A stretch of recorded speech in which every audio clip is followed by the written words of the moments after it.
Allez, on poursuit avec la 7e édition de The Race. Oui, au programme stand-up paddle, pirogue et surf ski, 50 km entre Petite-Terre et la marina du Gosier en mer. C'est la plus longue course dans la Caraïbe. Reportage avec Cédric Météran.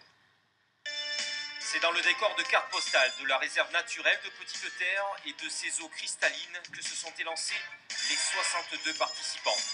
The Race, une course qui met à mal les organismes, un défi contre soi-même et les éléments.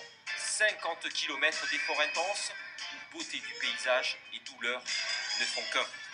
Pirogue, stand-up paddle, kayak des mers se mélangent, tels des fourmis sur l'eau.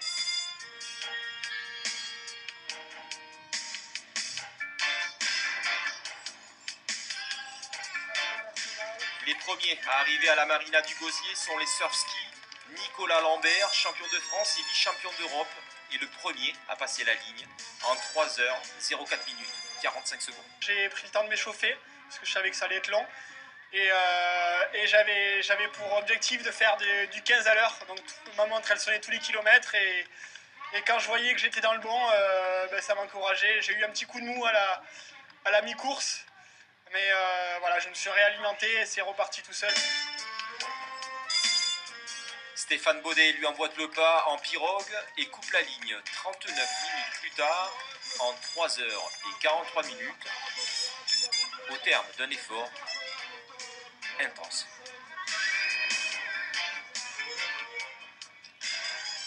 Éprouvant, mais des très belles conditions.